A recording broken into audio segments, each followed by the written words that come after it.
Hello అండి, అందరికి నమస్కారం. అందరూ ఎలా ఉన్నారు? బాగున్నారా? నేనండి ఈరోజు మా రాధాకృష్ణ యూట్యూబ్ ఛానల్లో ఏం కర్రీ అంటే గోరుచిక్కుడుకాయ ఫ్రై చేస్తున్నానండి. అది ఎలా చేయాలి, అందులో ఏమేమి వేయాలి వేసి మిక్స్ చేసి చూపిస్తాను. చూసి కూడా చూడండి. ముందుగా ఆయిల్ వేసాను కదా, ఒక చిటికెడు పసుపు కూడా వేసాను. ఇందులో ఆవాలు సాయిపప్పు వేస్తాను. అవి వేగిన తర్వాత ఉల్లిపాయ ముక్కలు వేస్తాను. ఆవాలు వేగిపోయినాయి కదా, ఉల్లిపాయ ముక్కలు కూడా వేసుకుని చక్కగా ఇందులో తిప్పుకోవాలన్నమాట. ఇది వేగినాక మీకు నేను మళ్ళీ చూపిస్తాను. ఉల్లిపాయ ముక్కలు వేగడం కోసం ఒక చిటికెడు ఉప్పు,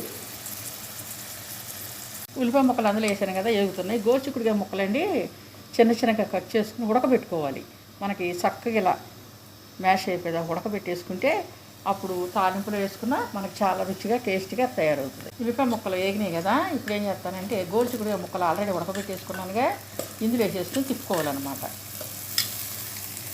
గోరుచిక్కుడుకాయ ముక్కలు ఇందులో వేసాను కదా, ఇప్పుడు ఇలాగా చక్కగా ఎగరేసుకుంటున్నాను. ముక్కలన్నీ ఎగరేసుకుంటే అడుగు ఏం పైకి వస్తాయి, పైన ఏమో ఉల్లిపాయ ముక్కలు అడుగుకి వెళ్తాయి.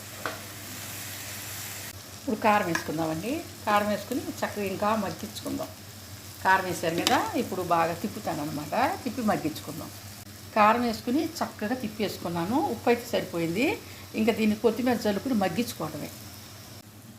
కొత్తిమీర జల్లుకుంటాను.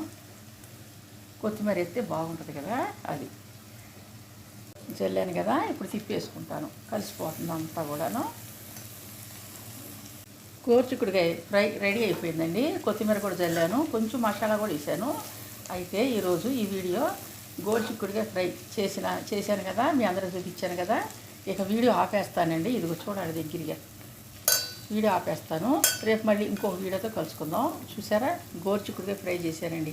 మా రాధాకృష్ణ యూట్యూబ్ ఛానల్లో నేను చేసిన గోరుచిక్కుడుకాయ ఫ్రై మీకు నచ్చినట్లయితే మా ఛానల్ని లైక్ చేయండి, షేర్ చేయండి, సబ్స్క్రైబ్ చేసుకోండి. ఈరోజు వచ్చేసి నేను గోరుచిక్కుడుకాయ ఫ్రై, ఈ చిక్కుడుకాయలు ఉడకబెట్టేసి ఫ్రై లాగా చేసుకున్నాను. ఇందులో ఏమేమి వేసాను కూడా చూపించాను కదా, చూశారు కదా. ఇంకా ఈరోజు ఈ వీడియో ఆపేస్తానండి. స్టవ్ కట్టేస్తాను. బాయ్ అండి, బాయ్. రేపు మళ్ళీ ఇంకో వీడియోతో మీ ముందుకు వస్తాను.